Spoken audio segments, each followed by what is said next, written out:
What's up, Internet? You're tuning to episode 171 of Nintendo Noise, Slipscreen Games' weekly Nintendo podcast. I'm your host, Pete and Bessie, joined today by my very good friends and co-hosts, Mr. Ken Hicks. What it do? And Mr. Jack Ryan.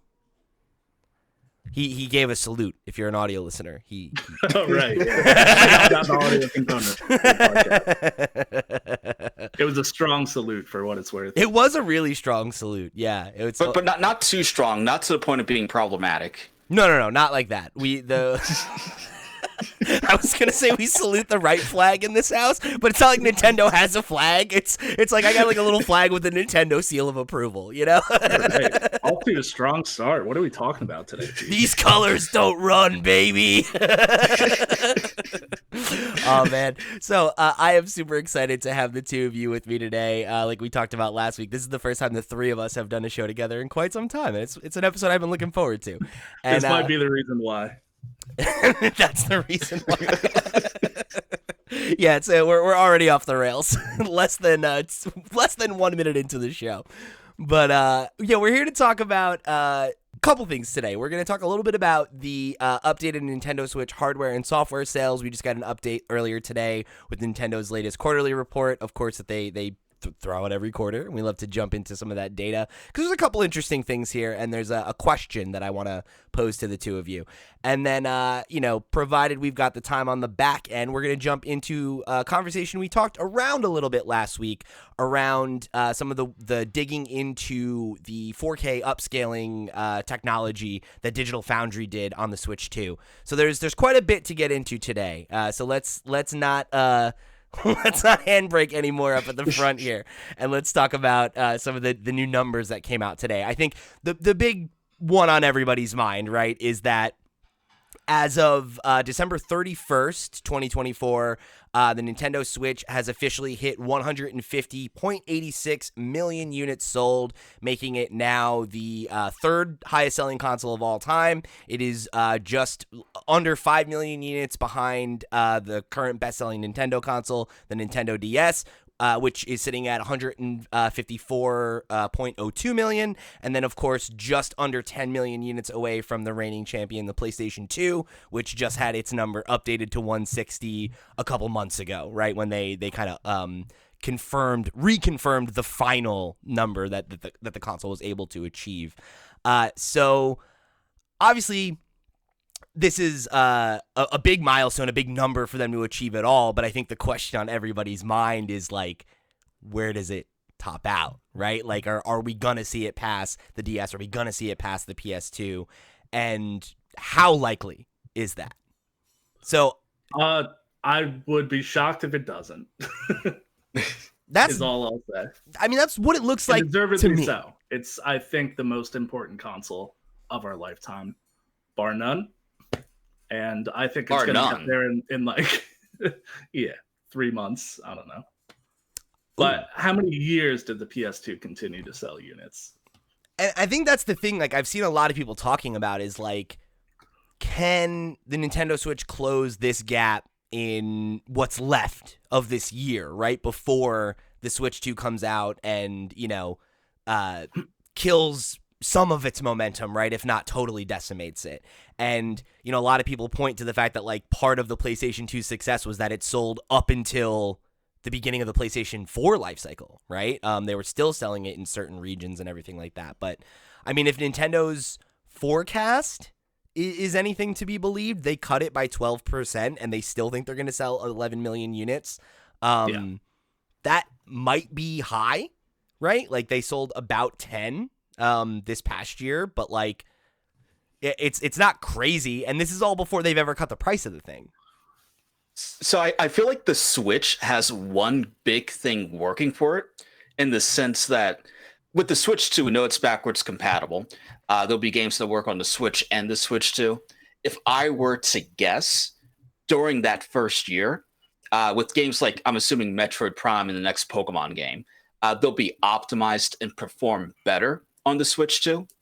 But I can't imagine them releasing the newest Metroid and the newest Pokemon game and not having it work on their current install base of 150 million people. especially if a lot of people aren't going to get the Switch right away. Right? Like it's like especially for Pokemon. A game that you expect to sell like that, you're going to want it to be on cross-gen. Yes, they're gonna like have the Switch 2 be like, this is the definitive way to play it. But if you only have a Switch, or if you want a cheaper console and you can't afford a Switch 2, you can just get the OG Switch and still enjoy the game, right? Yeah. So in that regard, it has some legs left. Historically, I'm trying to think, and I wasn't like in tune with this stuff prior to, we'll say, the Wii. But I feel like historically, I can't think of a generation where Nintendo didn't have like the big system seller that cross-launched on the exiting generation and the new generation.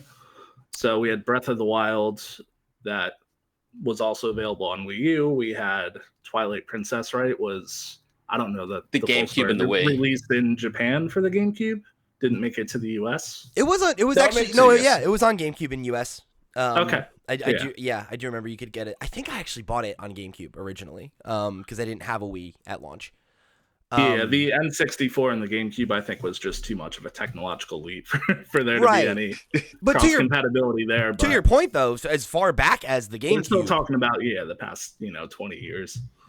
Yeah, and I think you're think probably there will right. be more than one this time around, because the Switch has such a high install base, and I think those will help continue to extend the life cycle. I do think it's interesting to like try to identify which of those games you think might exist in that cross, because it's like I don't know that I think you're right that it'll probably be a lot of them, but like you got to imagine that there's going to be at least one or two like killer apps that are only on the Switch too. Like Mario Kart, I could see being one of those games because they're confident it'll sell over the lifetime of the Switch 2. Whereas like Metroid Prime 4, for example, is something that like you're going to want that to have its moment when it comes out, not like hope. I think I have new Pokemon in mind. There are always going to be new Pokemon fans who want the new Pokemon, even if they don't know the first thing about like the generation that came before it.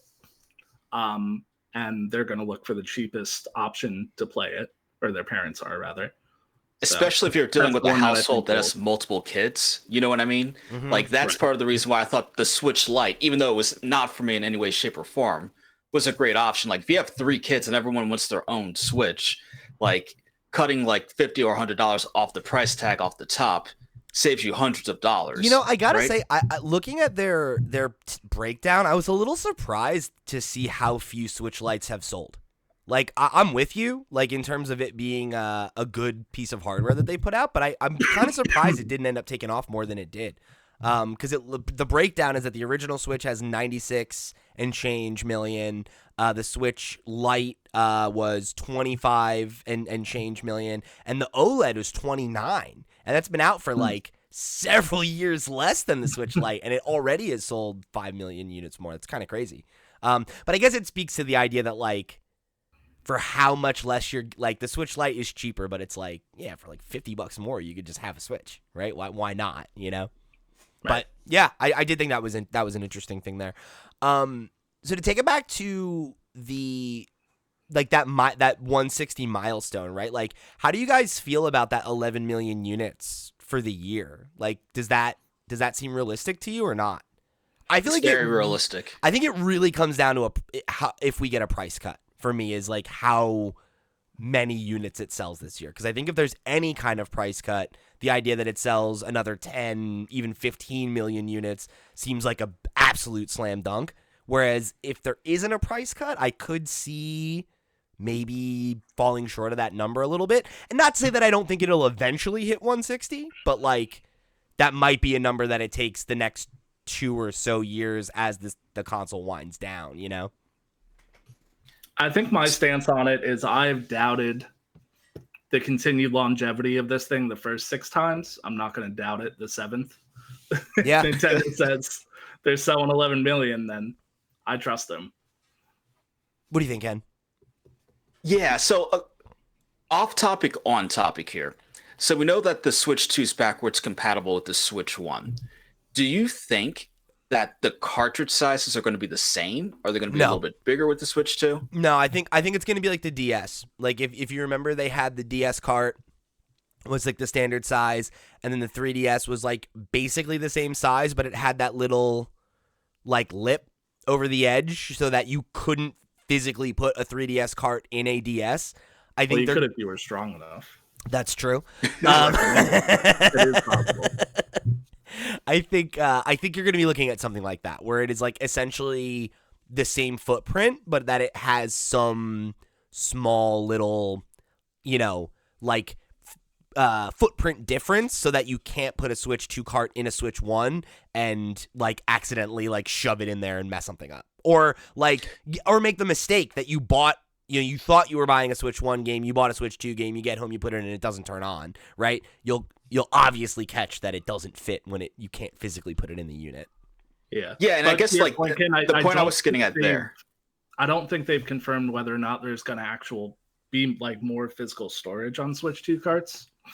I think probably a safe assumption that it will have a higher ceiling, but I don't think they've formally confirmed that yet, unless you know otherwise, Pete. So I know that the carts have a a data size point at which they become more expensive, and I believe that is over 30 gigabytes, which is why there's been such a like Tears of the Kingdom is so optimized, right? Like for how much content there is, it's such a small file.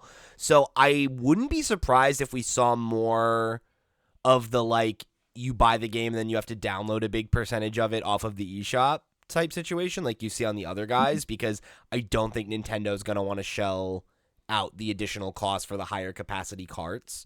And if they do that, even if they increase the price of games, the profitability would go down.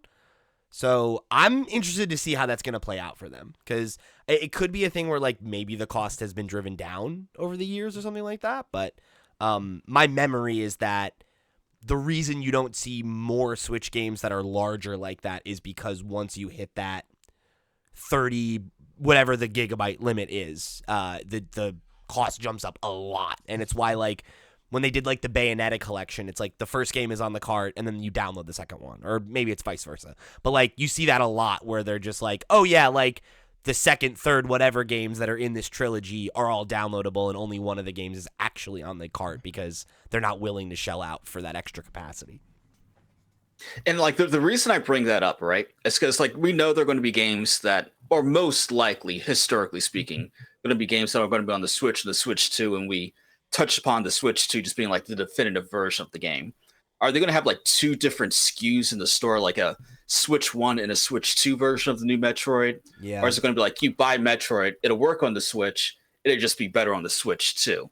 That's what I'm curious about. I think that really is going to depend on like what their approach is for like improved performance, right? Because like we've had that rumor, Jack and I talked about it last week, about like there is supposedly a version of Breath of the Wild that runs 60 FPS 4K on Switch 2, right? And it like begs the question, are we talking about a situation where it's like, kind of what we've come to expect from Nintendo, where it's the Breath of the Wild Ultimate Edition and it's a $70 box title with bells and whistles, and you're just paying for an upgrade? Are we going to see something more akin to like what PlayStation does, where you have continuity between your library, but certain games will get a quote-unquote Switch 2 version and you need to like pay for a patch to upgrade it?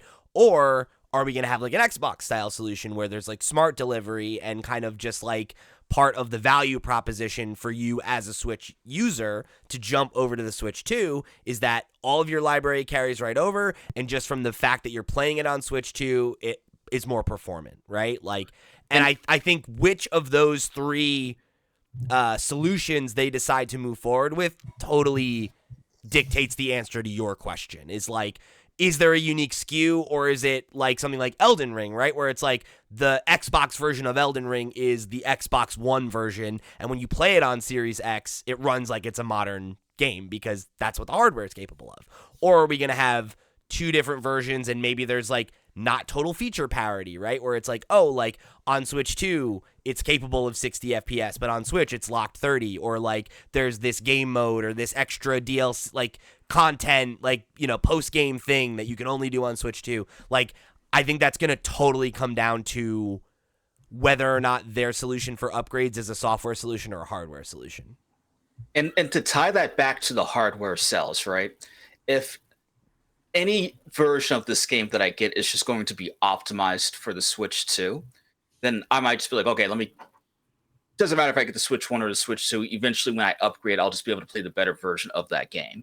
But if it's like, okay, so if I buy a Switch 1 game, and then I get a Switch 2, and then I have to buy another version of that same game to get the better version of the Switch 2, that would kind of incentivize me, if I didn't already have a Switch, to get the Switch 2 over the OG Switch, because that would be future-proofing myself a little bit. Yeah. So I feel like if they make the transition easier from the Switch to the Switch 2, it'll help keep the Switch 1 alive a lot longer.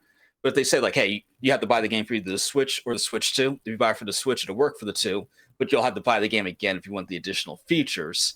I feel like that, maybe I'm overthinking it, but I think that would dictate how quickly the Switch gets to that 160 million. Yeah. I don't think you're overthinking it. I think it's totally relevant. So probably a smaller minority of people that are in that boat of like, I still don't own a Switch somehow.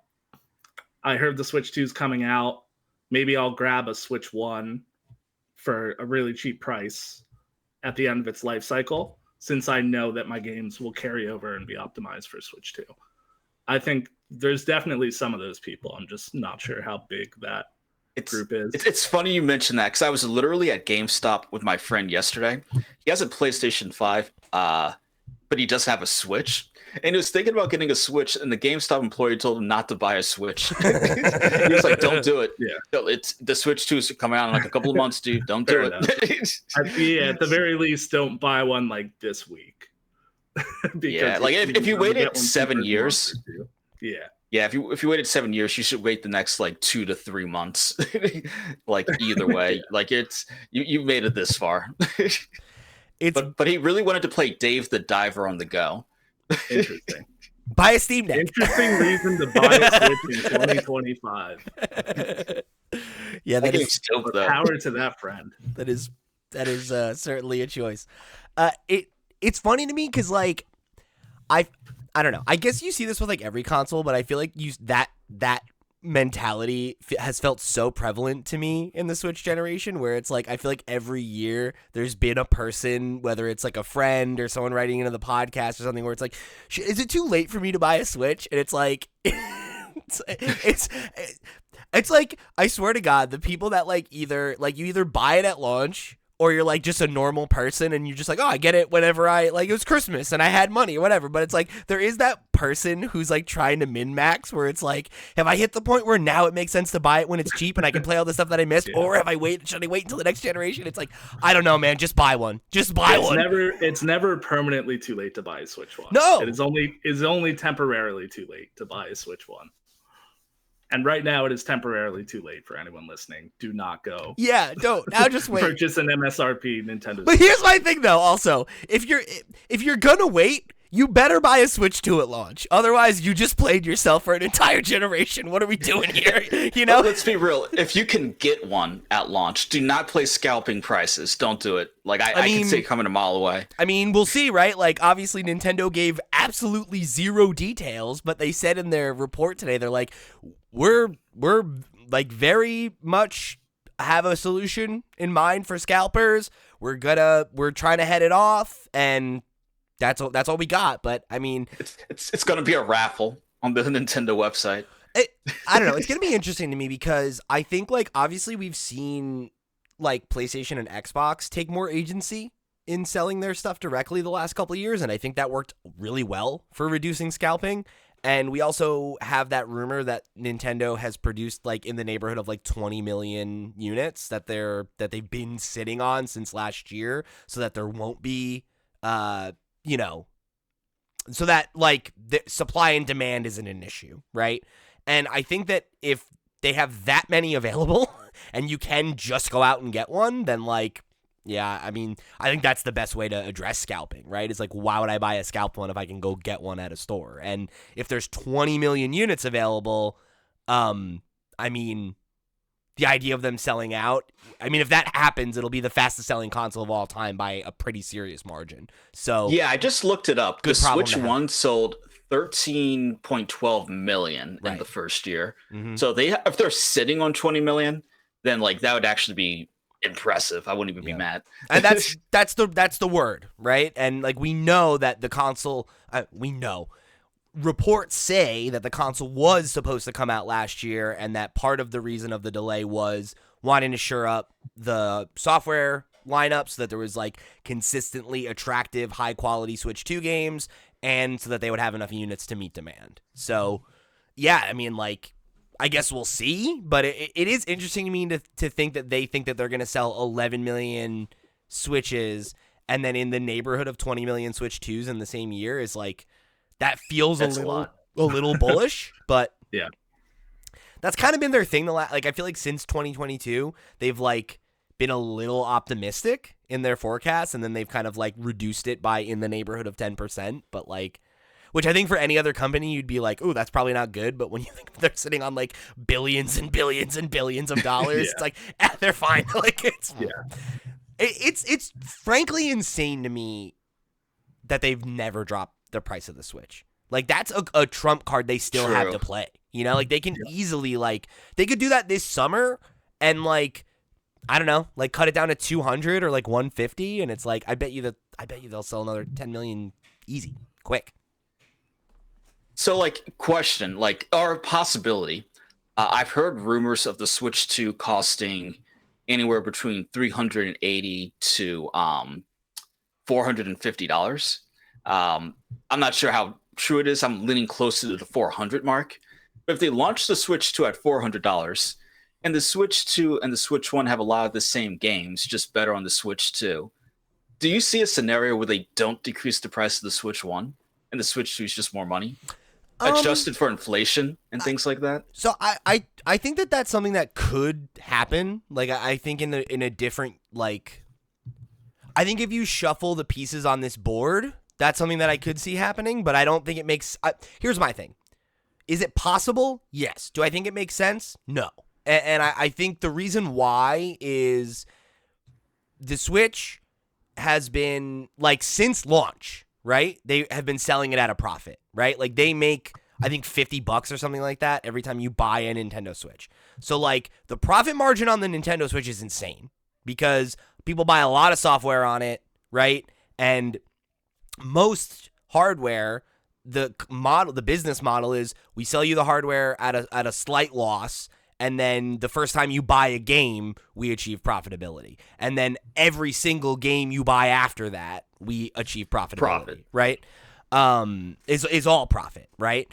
So when you look at the Switch and you think that for 8 years, it's been being sold at a profit, they never had to drop the price. They never had an aggressive, like, we're trying to keep up with somebody else.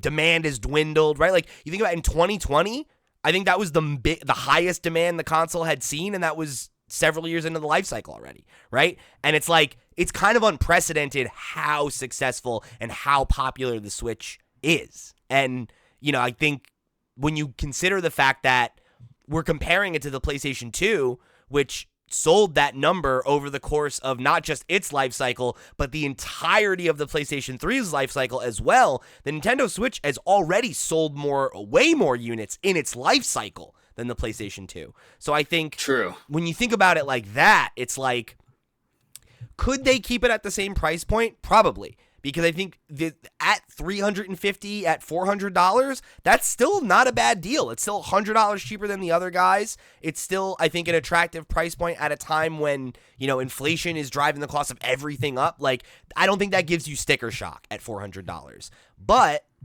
when you think about the fact that, like, Nintendo is sitting on all this money and they're concerned about continuity between the giant install base of Switch and Switch 2, you do wonder, it's like, well, I mean, if they sell Switch 2 at the same price as Switch, if it's $300 or $350 even, that's an aggressive... No shot it's going to be $300. No shot. Because I just looked it up, inflation calculator, right? Mm-hmm. $300 in 2024 compared to when the Switch launched in 2017.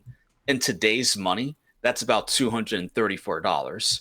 Or if you were to adjust it for inflation on the other side of the spectrum, $300 back in 2017 is about $384 today. So technically, the Switch has a price drop. And the only reason that I think that there is some universe where they do sell the console at a loss is because they have this concern of continuity.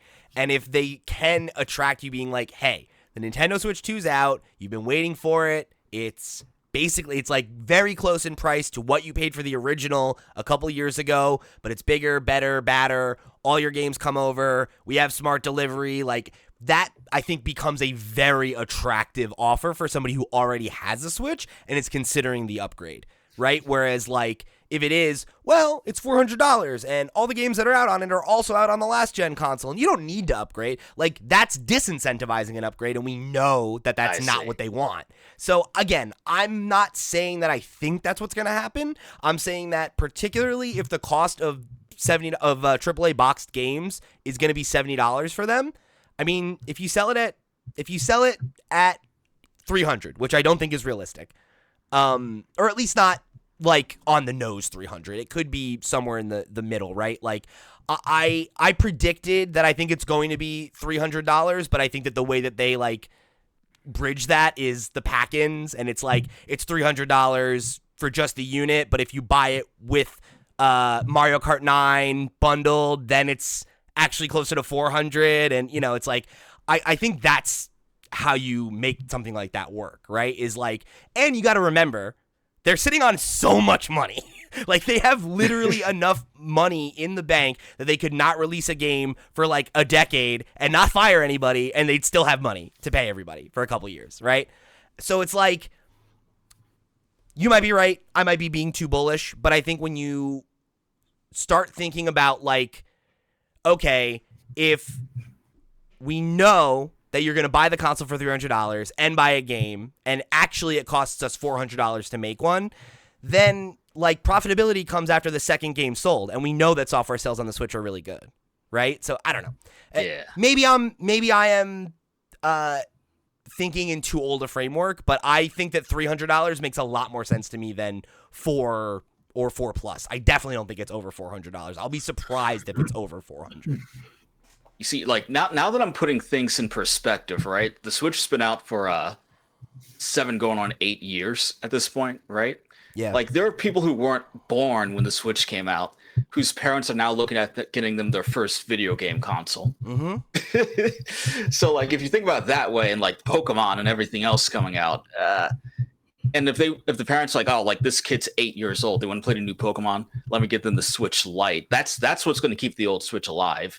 Like literal children who are growing up over the next 3 to 4 years. All right. Well, I think we've explored roughly all 8,000 of the angles. Whether or not this I got about 5,000 more, but I get your point.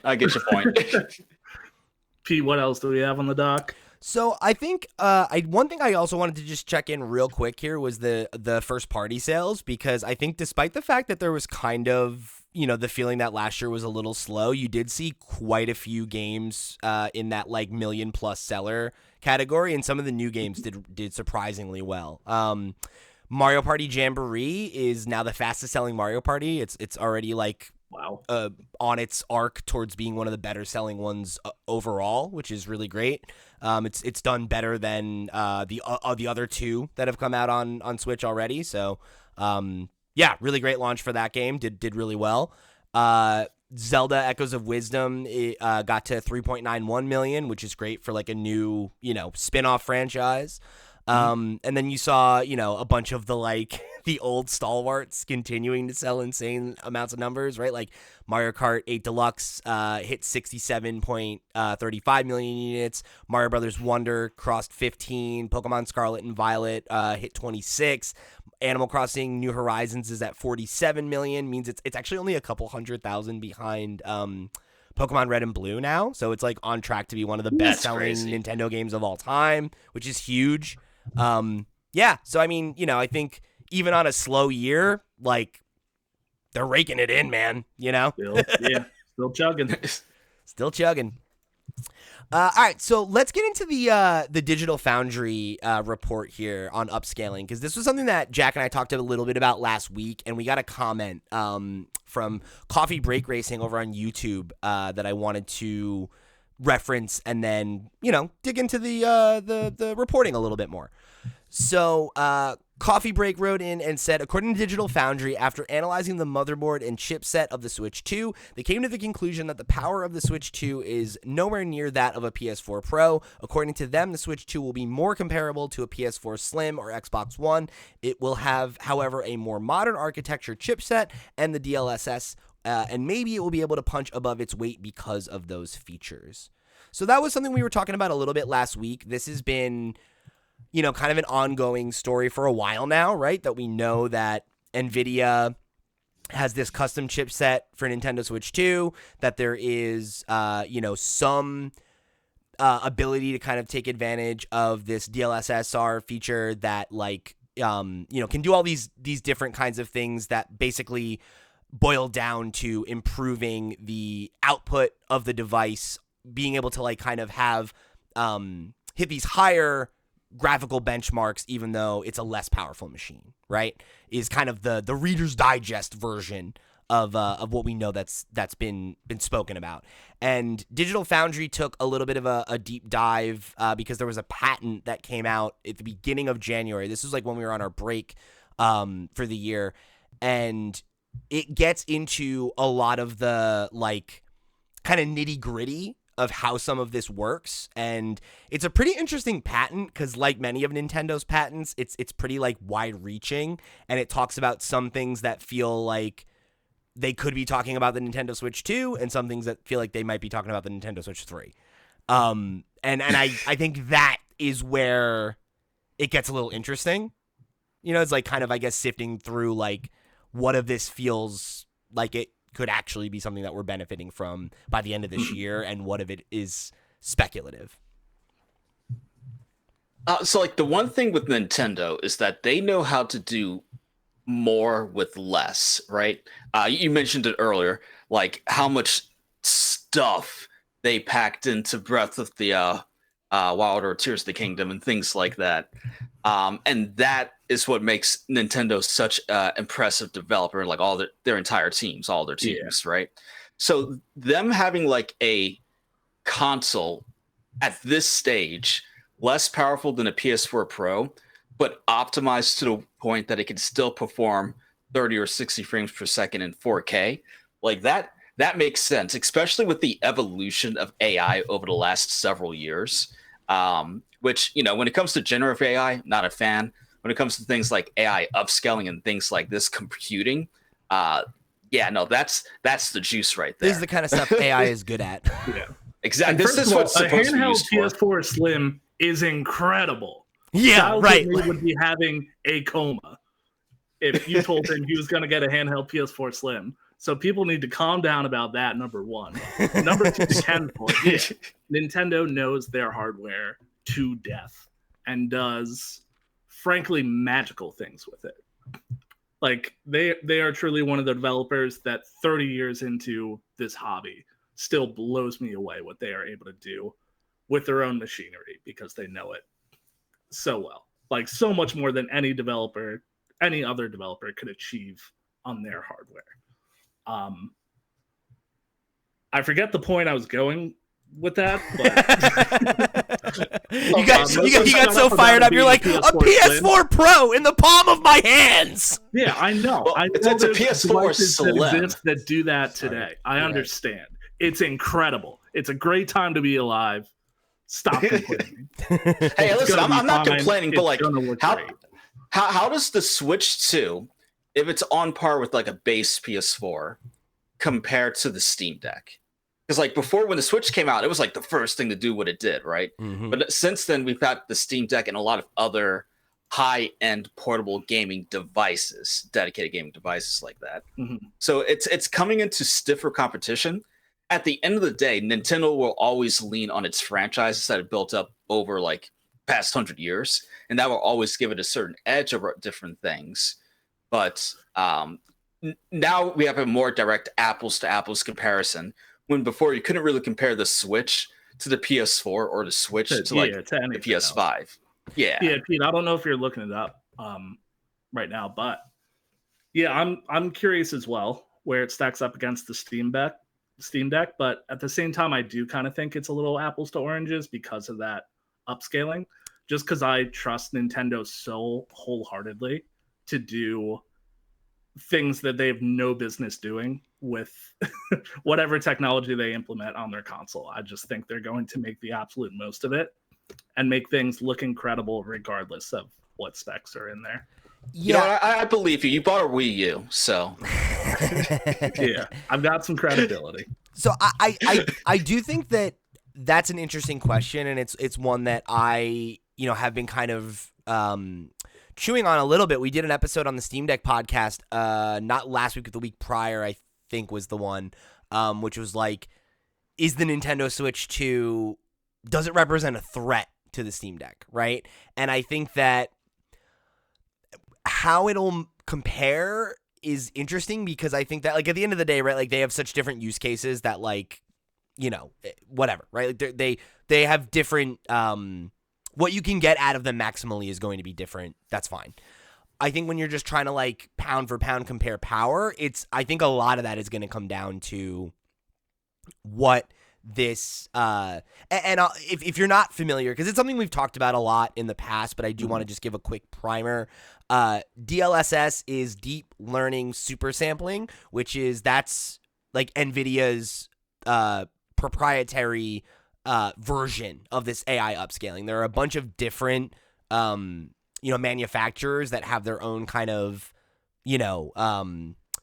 version of this, like frame generation and all these different, like, there are other techs that do this. This is very much the one that has shown the most promise, right? And I think when you consider what you just said there, Jack, of like Nintendo's commitment to like trying to push things forward with their hardware, and the fact that like they didn't reinvent the wheel with the Switch, like the idea that this is the thing that they're going to double down on, and this is going to be one of their big, like, look what the Switch 2 can do type things, like, does make a lot of sense to me.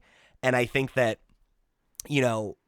based on the rumors we've heard and the stuff we've heard behind closed doors about stuff like Breath of the Wild running at these like higher frame rates and higher output and everything like that, like, it does seem like something where there's enough smoke where I think there's going to be some fire. And I think not only do I agree with you about your trust in Nintendo for delivering on key hardware when it counts, I trust NVIDIA. Like, they're also somebody who like has a track record of quality. So the fact that like they've created a custom chipset to do this specific thing, which is something we already know that they are really dedicated to developing the technology, it makes you wonder, is this going to be one of those things where it's like the Xbox cloud streaming, right, at launch when like that came out in 2020, and it's like, oh yeah, like this doesn't really work, but it's a cool idea, and like maybe 5-10 years from now when internet infrastructure catches up, this is something we might be actually using?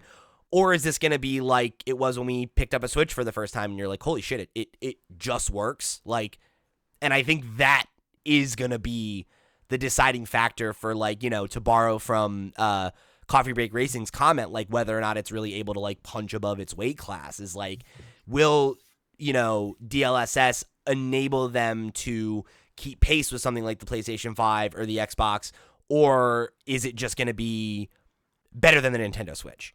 And I don't think either of, like, if it is just better than Nintendo Switch, still better than Nintendo Switch, which is fine, genuinely, right? Like, obviously, power was not what was important to the Nintendo Switch's success. And if this works the way that it's talked about, and it's that simple, and it quote unquote just works, and you can be running a game in 720 on your Switch, but like it's outputting to 4K on your TV, it's like, yeah, like I do think that will make a big difference in terms of how it is compared to these, like, the other devices that exist as its competition. But I also think that, to your point, Nintendo has like all these other X factors that, like, that doesn't necessarily even matter. But if they do have that as an advantage to hang their hat on, it's a pretty big advantage. I do think it is going, or could potentially be huge for its third-party support. From what I understand about DLSS, it's widely used and it's easy to implement. So it's a way for developers who previously had to, like, quote unquote, from scratch make their Switch port because it was so wildly different compared to every other hardware on the market. I think DLSS gives third parties a way to easily put something that runs on the Switch 2 hardware, but also looks like fairly decent and runs decent. I'm not sure it's as important to the first party stuff. I think Nintendo will use whatever they have at their disposal to make their stuff look great. Not to beat a dead horse, but I trust they'll use it to its fullest. But I think the bigger opportunity, I'll say, is probably on the third party side. Yeah, I broadly agree with that. We talked last week about like third-party support on Switch and just how it erodes on Nintendo consoles in general, and I think that does come down to being like you need to do this specialized release to get it running, and if you can use this technology to kind of bridge that gap, then that will go a long way for sure. Right. Just to give you like a quick primer as well, like Laura Kate Dale, who's like a, well-established games journo, she did a little breakdown over on Blue Sky that I think does a good job of kind of like boiling down some of the technical stuff that we're talking about, so that if you're with us right now and you're at all confused, I think this may help demystify some of the like nuts and bolts what is happening when this technology is like active, right? I don't know, to be honest. Like, I should probably read that article. I've been using this stuff for like several years at this point and have spoken about it, have like formed opinions about it.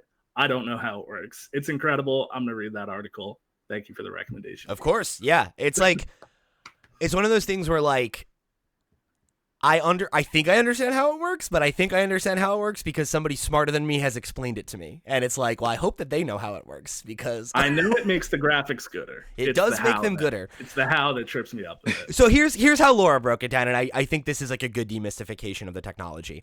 Another new Nintendo patent published yesterday seems to yet again verify claims that Switch 2 will use DLSS-style AI upscaling on an NVIDIA chip to improve output resolution for games rather than trying to natively run them at higher internal resolutions. So again, right, the idea here is that with DLSS, you can have a higher output resolution without having to run the game at a higher resolution on the hardware.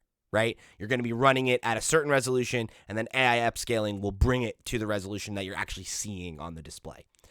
Back to Laura's tweet, or posts, I guess. I don't know. I'm still getting used to Blue Sky. Perhaps the most interesting piece of this, after a lengthy read, is that one example use case given is explicitly to reduce overall game sizes, to fit a modern game onto, quote, smaller capacity physical media, e.g. Switch carts, which get exponentially more expensive for larger cart capacities, which is what we were talking about earlier, right? So that could be another benefit of this technology, right? And Laura goes on to say, the example given is that a game with native 4K textures might need a 60 gigabyte download, but that a 1080 native version might only need 20 gigabytes, which would allow it to fit on a 32 gigabyte Switch cart, the current max size Nintendo produces for Switch 1. So that's the number I was looking for, was 32. So basically, again, right, it's this idea that like rather than needing native 4K assets, you can run the game at 1080 and then upscale it to 4K, which is like not the craziest thing, right? Like that's something that the Xbox 360 was doing. It was upscaling 720 to 1080. Like upscaling is not new technology, but like DLSS allows you to get seemingly quite a bit more ceiling out of that upscaling, which is why it's so potentially revolutionary. I don't understand it, but we're learning together, right? Yeah. I hope so. But yeah, learn some nuggets there. It's still absolute wizardry to me. But so then, all I'm saying is that I hope this gives me the ability to play Marvel Rivals on my Switch too. I mean, word on the street is that it's play that in my bed. Word on the street is it's a launch window game, so we'll see. Hey, listen, day one. So just the last two little bits here from Laura is the idea is basically being able to do a 4x upscale on the device in real time. Also of note, all examples given in the patent talk about speeds and accuracy of either 540 to 1080p or 1080 to 4K upscales. So that also, I guess, kind of raises the question of like, is that talking about like the quote unquote like dock upscaling rumor, is that like on unit, right, it'll be max 1080, but when you put it into the actual dock, then it'll be able to upscale to 4K. So that could be speaking to that idea, which is definitely an interesting one.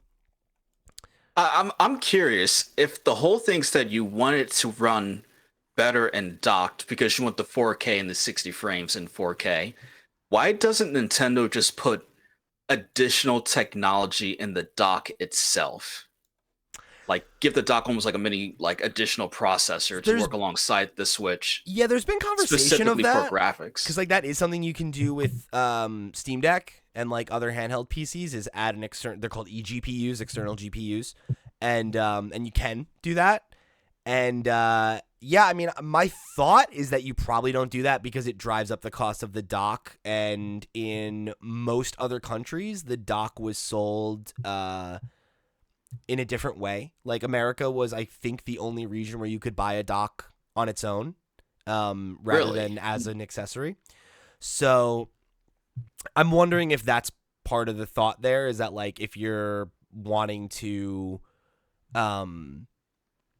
like have that solution be utilizing AI upscaling so that it can be modular on the device, right? Because then it can be like, oh, we're displaying to the screen, so we're going to run the game at 540 and upscale it to 1080, and that'll use less power, right? And it'll extend the battery life when you're in handheld mode. There's no reason to output to 4K because the screen is not capable of 4K. So it's like, it's an all-in-one solution rather than, oh, it runs at a certain native resolution on the device, and then when you want to play, it's I think it probably just creates more points of friction when you're trying to have it be this like modular system, because then it's also like if the GPU breaks in the dock, then that's a thing that you need to deal with, and it's a second unit that has it's just all these like cascading problems rather than all-in-one solution solved by utilizing machine frame generate, right? Like it's like if you can get that to work, I think the answer is that it's a lot easier to do it that way. And that's why I feel like, why don't they just do that? But Nintendo never went about things the easy way. Like the Wii U is proof of that. Yeah, software solutions are not exactly their historical forte. No, I guess is the reason to be cautious about it. Which I think, but like Nvidia, right? Like on the other hand, is very good at it. So it's like, well, okay, maybe. Yeah, it's not them tackling this thing on their own. They're partnering with the absolute pioneers of this technology. Yeah, the ideal partner, right, to make this work. So again, it's like so much of it, I think, is like a very like, it really depends on what this actually looks like when we have it versus what they're telling us it's like, and I think if it does work the way people are talking about, right? Like if it is a thing where I can just like I own Breath of the Wild and I can pop it in and it's just gonna upscale it to 4K, like I think that's a huge opportunity for them to like improve third-party support, to have like a longer tail of being able to have like games like the new Doom or like the new whatever, right? Like whatever the big AAA game of the moment is can just be on Switch. Then that's obviously a boon if you can pull that off. But I think even if that's not the case, the idea that they'll just be able to like have a higher ceiling to develop Nintendo games is, I think, the most exciting application of this technology. Look at what they were capable of doing with the 8 or 7-year-old Switch technology for Tears of the Kingdom, right? And how that was like such a groundbreaking game. It's like, I would love to see them just have that extra room to work with. It's funny you say that because you're like, oh, look what they did with Tears of the Kingdom, right? And I'm just like, okay, but Scarlet and Violet ran at like 20 frames per second I just want something stable for like Game Freak to work with. Oh, we're gonna blame that on the hardware? Come on, that's a Game Freak problem. No, it's 100% a Game Freak problem. Upscaling in the world kind of. Yeah, no, Game Freak should.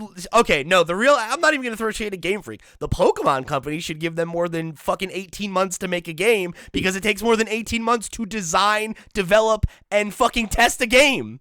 I'm just saying that wasn't enough time to make a game 10 years ago. They made an incredibly ambitious game, and the hardware couldn't keep up, and they pushed it out anyway. Yeah, they should have scaled it the back hardware couldn't keep up. Feels a little generous. Yeah, open world Pokemon. What are we talking about? Pokemon Legends. That's I'm talking about Scarlet. You see, Pokemon Legends was pretty. That was actually a good video game. Is the thing. That was actually a good game. That was a great one. That was a good game. That was very good. Man. Scarlet and Violet, incredibly ambitious. Get out of here. Yeah, No, they're the opposite of ambitious. They would have been ambitious if that was the first Nintendo Trying to Switch finish it in 6 minutes was ambitious. I'll give them that. That's about it. Leave my goats alone. Oh man. So one other thing I did want to call out that I thought was interesting is in like the Digital Foundry breakdown. Or wait, no, this might have been something I found when I went through it myself. In the patent, there's a part where it talks about how the machine learning upscaling could happen either like on the device natively or in the cloud. And it gave this example of being able to, okay, this was from Digital Foundry. Like you could have a situation where there are more strenuous moments in the game that would be done in the cloud rather than natively. And that would be a way that you could bridge the gap between what the like native console is capable of, which like that to me feels like one of those like wider reaching, like this is a Nintendo Switch 3 thing. But it is interesting if you're somebody that's played on Steam Deck because like that's something you've seen. Welcome back, Stadia. Well, not quite though. You know, it's like it's like so in the example I brought up I think last week was with Baldur's Gate 3, which is like the third area of that game on Steam Deck doesn't really run very well, whereas like the first two areas run pretty fine. And it's like that is kind of interesting to see like how you could potentially maybe utilize like cloud computing in the future for something like that of like, oh, like this game, like 90% of it runs natively on the Switch, but like there's this one part that like it can't keep up with and you can just offload that to a cloud server is like, if we get there, I mean, that's something that Xbox is doing, right? It's something that PlayStation is starting to do. It's not, we're not there yet, but it is, it is interesting. Just from what you're saying, it sounds so future state, but as someone who needed standard DLSS explained to him, definitely going to need just like the quick and dirty version of how the cloud side of it would work. Does that mean like your upscaling ceiling is dependent on your internet connection? I would guess so. Like at a very high level, how does that work? And like that is interesting because it's like if it is determinant on your internet and you're in a spot where like your internet is being throttled for whatever reason, then it's like, are you just not able to play that portion of the game, or is it, you know, is it running at a lower, you know, I think to your point, it just feels it's a little science fiction-y right now. It feels like something for investors to be like wowed by, rather than anything that's going to exist in the next 5 to 10 years. No, I think it very much to me feels like the type of patent Nintendo does, so they can be like, when this is possible, we own it. Yeah, it was our idea. As anyone can do this, you're in trouble because we own it. My guess is and they will come after you. My guess is Nvidia's already working on this. You know, it's like it's already something that they're developing, because it's like you think about like the Shield, and it's like Nvidia's been like barking up this tree for like 11 years. You know, it's like when we were nowhere near it being legitimate, they were doing it. So it's like you got to imagine this is a thing that they are already thinking about. But I am pretty with you that this is. But they've been working on it for years, and it's still like nowhere does not work. No, not at all. We don't have the infrastructure to support their vision for it, and I don't know when we will. I don't think it's anytime soon, but cool that it's still being invested in and looked at. And it's the kind of thing that like I'm excited to see Nintendo investing more in technology, not to chase like the graphical benchmarks, but to be like, how do we, like, in the same way that the Nintendo Switch's quote unquote gimmick was less like waggle, and it was more like, here's how like your relationship with your device is going to evolve, because it can be with you, you know, it's like it's an all-in-one device and it comes with you everywhere and it meets you where you're at, right? That's the kind of stuff I want to see them like continue to innovate and invest money in, because like I genuinely think we've kind of done it already. Like when it comes to like innovative control schemes and like goofy little gimmicks and stuff like that, I think a lot of that, like I don't know how much, I think on some level we as a culture have decided that the way you want to play video games is like with a screen and with an input device, and whether that's a controller or a mouse and keyboard. And I think I do feel like I have to remind you that half of the Switch reveal presentation was 1-2 Switch. Yeah, like, and I mean we 5 minutes of that. We saw how that worked out though, right? Like so spent milking a cow with a Joy-Con. And you're right though, but I think that was not the stuff that defined the console, right? And like it's telling to me that they're not doing that with this one as much, or at least seemingly, right? It seems more straightforward. So again, maybe that's a heavy read on my part, but my point is this is the kind of thing I would like to see them invest more R&D into, is how do we do stuff like this to make games more fun and not always the thing having to be like a goofy gimmick that you need to prove makes sense, versus something like the promise of the Nintendo Switch, which like the first time you see it do what it does, you're like, oh, fuck, yeah, yes. You know, not like I can feel how many ice cubes are in the glass. It's like, great. And no game ever utilized that function, ever. Yeah, and that's your once you Switch did get a sequel, to be fair. Yeah, that's true. You could the one with the horse guy. Did you ever play that? Everybody's 1-2 Switch. That was the one. If you say so. Look it up, man. It's a real game. They don't want you to know about it. Did you have something, Ken? Oh no, I was just saying, like, did you buy it? Nope. I did play a lot of the first 1-2 Switch. It did a good job when the Switch was fresh and new, and you're still getting used to like new controllers, and it was a really good thing to show people what the Switch could do. And I took it to a couple of college parties. It was a big hit, and then after that, I never touched it again. See, that was the time that I was. That was the only time in my life I could get people to play ARMS with me. So that's what I was doing back then. Rest in peace, ARMS. To be fair, it was like 5 times as ambitious as Pokemon Violet and Scarlet. So that's true. It was. Oh, credit where it's due, because it's a good game. Okay, so we're gonna wrap it there for today. Thank you guys for tuning in to another episode of Nintendo Noise, and I want to give a very special thank you to our Patreon producers for the month of January. They are, of course, Arnold J. Rimmer, Christopher Valenz, Gabriel Hasselmeyer, aka Asobi, Project Julian, Susan Still Likes Cats and Also Boobies, Voodoo Vic, Ty the Dude, and Waka Hula. Thank you all so much for your support over on patreon.com/flipscreengames. You all the reals to the real, and we greatly appreciate your support of this and all of our sister shows. Remember, if you want to let us know what you thought about this week's show, let us know in the comments down below, or visit us at flipscreen.games to drop us a line. If you're watching on YouTube, please remember to give this episode a like, share it with a friend, and click the notification bell so you never miss an episode. If you're an audio listener, please take a second to leave us a 5-star review wherever you get your podcasts. It really helps the show get circulated. For the crew, I've been Pete, he's been Ken, he's been Jack. We'll see you next week!